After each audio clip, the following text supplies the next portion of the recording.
You are sitting on a cold metal chair in the middle of a small, windowless room. The walls are bare, painted a flat gray that absorbs the light. There is no clock to tell you the time. You have lost your sense of time. It could be hours or merely minutes. The air is chilled. A fluorescent light above emits a faint, steady buzz. Behind you is a reflective glass mirror, and you know perfectly well that hidden eyes are monitoring your every move. The heavy door opens. An investigator walks in, dropping a thick paper file onto the metal table between you. He sits across from you. He does not ask if you committed the crime. Instead, he looks at you calmly and asks why you did it. In that moment, you are no longer just a suspect.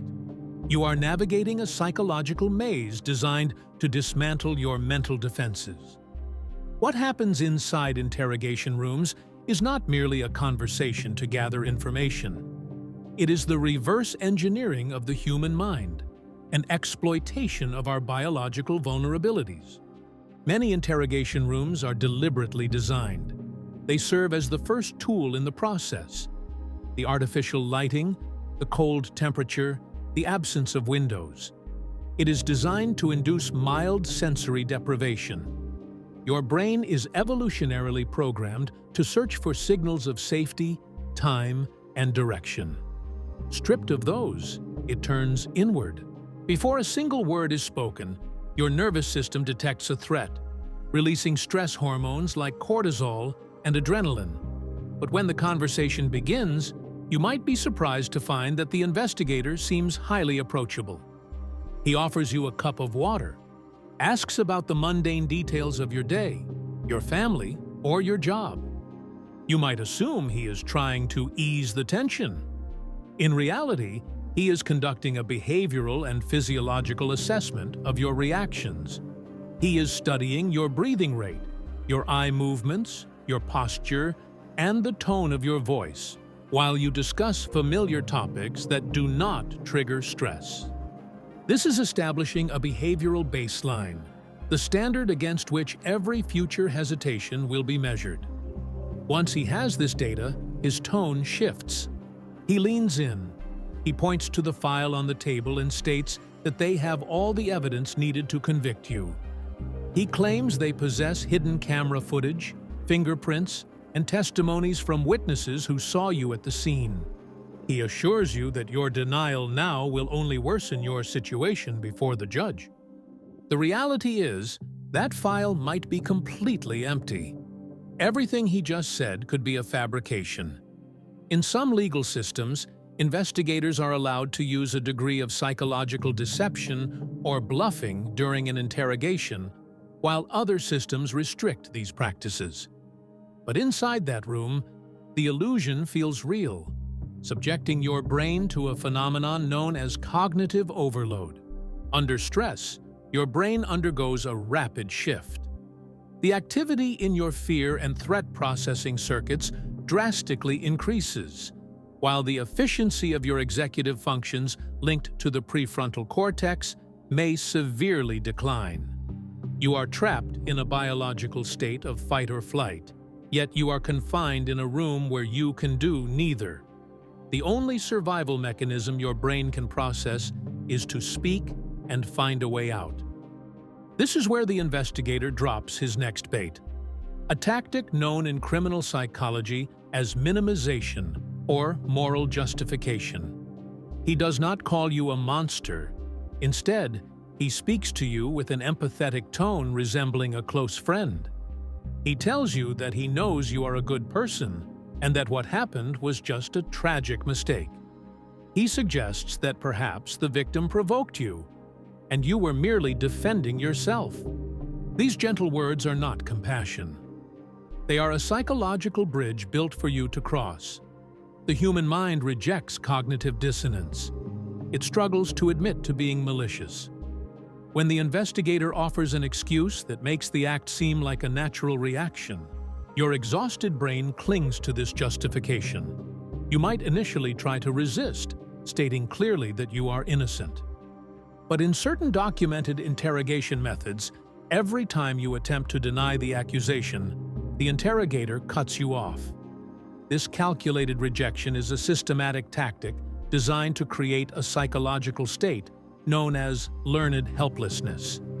When your mind realizes that attempts to defend yourself are ignored, it surrenders to conserve energy.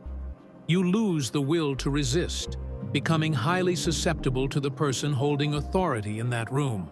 As the hours drag on, the brain consumes massive amounts of glucose, trying to maintain focus under pressure. The suspect gradually reaches a state of mental and physical exhaustion, blurring the line between reality and suggestion. This is where a deeply counterintuitive phenomenon in criminal justice emerges: the false confession. Modern scientific research has proven that human memory is not a video recording that accurately captures events. Instead, it is a continuous reconstruction of events, vulnerable to external suggestions, intense pressure, and new information. Under psychological stress, sleep deprivation, and continuous suggestion, an innocent person can begin to doubt their own memory. Their mind starts to wonder if they actually committed the act and simply repressed it due to trauma. The person becomes convinced that the only way to end the process and escape the room is to say exactly what the investigator wants to hear. They quietly believe they will confess now just to get some sleep, assuming they can prove their innocence later in court. But if you are sitting there watching this and thinking you could never be manipulated into confessing to something you did not do, consider what happened in 1973. An 18-year-old named Peter Riley came home to find his mother murdered on the floor of their house. He called the police for help, but within hours, he was the one sitting on that cold metal chair as the prime suspect. After 8 continuous hours of psychological manipulation, fabricated evidence, and a fake polygraph test, Peter did not just falsely confess. His perception of reality shifted. He looked at the investigators and actually asked them if he was crazy, stating that he must have committed the murder, even though he had zero memory of the event. The environment had successfully hacked his reality, causing him to internalize a narrative he never lived. Peter was convicted, only for hidden files to surface years later that proved his innocence and cleared his name. This psychological hijack occurs when the suspect reaches peak emotional exhaustion and the investigator delivers a calculated final step. He deploys the alternative question tactic, presenting 2 choices that both lead to the same outcome: your confession. Leaning closer, the investigator asks, "Did you plan this for months to steal their money? Or did it just happen suddenly in a moment of anger to defend your dignity?" This question represents a carefully designed trap. It gives your brain the illusion of choice between a calculated option and a more human one.